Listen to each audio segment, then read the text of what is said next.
Hello, welcome to angel's thought. അപ്പം ഞാനിന്നൊരു ചെറിയ വ്ളോഗുമായിട്ടാണ് വന്നിരിക്കുന്നത്. സിസ്റ്ററിൻ്റെ മാരേജിന് വേണ്ടി നമ്മൾ മന്ത്രകോടി എടുക്കാൻ വന്നേക്കാണ്. കല്യാൺ സിൽക്സിൽ വന്നേക്കുവാണ്. അപ്പോൾ അവർ കുറേ സാരീസൊക്കെ എടുത്തിട്ടിട്ടുണ്ട്. അപ്പോൾ ഓരോന്ന് നോക്കുകയാണ്. ഇതാണ് നമ്മുടെ കല്യാണച്ചക്കൻ. അപ്പോൾ മന്ത്രകോടി അവർ നോക്കിക്കൊണ്ടിരിക്കുകയാണ്, സെലക്ട് ചെയ്യുന്നുണ്ട്. അപ്പോൾ കുറേ സാരി എടുത്തിട്ട് അപ്പോൾ ഓരോന്ന് ഇട്ട് നോക്കുകയാണ്. അപ്പോൾ ഏതാ നല്ലതെന്നൊക്കെ നോക്കിക്കൊണ്ടിരിക്കുകയാണ്. അപ്പോൾ എന്താ പറയുക, കുറേ സാരി എടുത്ത് നോക്കി അതിൽ ഒരെണ്ണം ഇഷ്ടപ്പെട്ട് അവസാനം അതെടുത്തു എന്ന് വേണം പറയാനായിട്ട്. അപ്പോൾ ഇതിനകത്ത് കാണുമ്പോഴത്തേക്കും നിങ്ങൾക്ക് ഏത് എടുത്തെന്നായിരിക്കും തോന്നുന്നതെന്നൊന്ന് കമൻറ്റ് ചെയ്യുക. ഒരു ഗസ് അടിക്കാം. എന്തായാലും ലാസ്റ്റിൽ വീഡിയോയിൽ എന്ത് സാരി ആയിരുന്നു സെലക്ട് ചെയ്തതെന്ന് മനസ്സിലാവും. അതിന് മുന്നേ കണ്ടിട്ട് തോന്നിയത് ഇന്ന സാരി ആയിരിക്കും എന്ന് ആർക്കെങ്കിലും തോന്നിയിട്ടുണ്ടെന്നുണ്ടെങ്കിൽ അവർ ഒന്ന് കമൻറ്റ് ചെയ്താൽ കൊള്ളാം എന്നുണ്ട്. എനിക്ക് സത്യം പറഞ്ഞു കഴിഞ്ഞാൽ ഈ സാരിയാണ് കുറച്ചും കൂടെ നന്നായിട്ട് തോന്നിയത്, കാണാനായിട്ട് എനിക്കിഷ്ടപ്പെട്ടതും. അങ്ങനെ കല്യാണത്തിൻ്റെ ഇതൊക്കെ ആയിരുന്നപ്പോഴത്തേക്കും കൈക്ക് പണി കിട്ടി.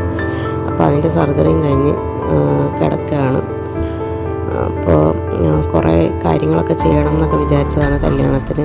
അപ്പോൾ അതൊന്നും ചെയ്യാനായിട്ട് പറ്റത്തില്ല എന്നുള്ള വിഷമത്തിൽ കിടക്കുകയാണ്. എന്ത് ചെയ്യാനോ, അങ്ങനെയൊക്കെ അവസ്ഥ. പിന്നെ നമ്മൾ സ്വർണ്ണം എടുക്കാനായിട്ട് പോയപ്പോഴത്തേക്കും എടുത്ത ഒരു ചെറിയ വീഡിയോ ആണ്. പിന്നെ ഇത് കല്യാണക്കാരിന് കുട്ടികളുടെ ഡാൻസും പരിപാടികളും, അത് കഴിഞ്ഞ് കല്യാണത്തിലുള്ള ഡാൻസ്.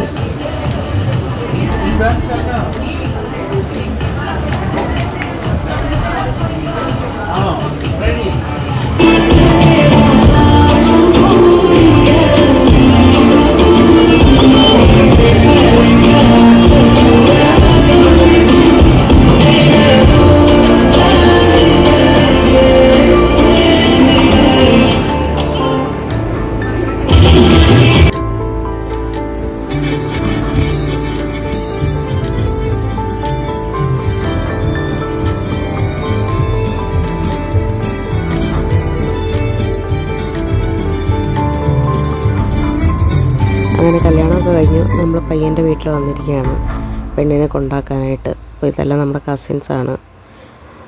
അപ്പോൾ എല്ലാവരുടെയും ആയിട്ട് നിന്നപ്പോൾ ഒരു വീഡിയോ എടുക്കാമെന്ന് വിചാരിച്ചതാണ്.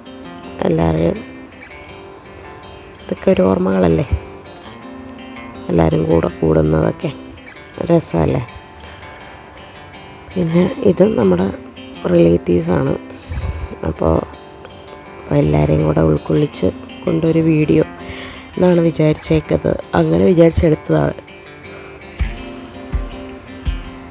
പയ്യൻ്റെ വീട്ടിൽ വന്ന് അവിടെ ഒരു കേക്ക് കട്ടിങ്, അത് കഴിഞ്ഞ് പെണ്ണിനെ നമ്മൾ ഉള്ളിൽ അവരെ ഏൽപ്പിച്ചുകൊണ്ട് തിരിച്ച് യാത്രയായി. എല്ലാം അടിപൊളിയായി. ഇനി അവർ അടിപൊളിയായിട്ട് ജീവിക്കട്ടെ എന്ന് ആശംസിച്ചുകൊണ്ട് ഞാൻ എൻ്റെ വ്ളോഗ് ഇവിടെ നിർത്തുന്നു. Thank you, bye bye.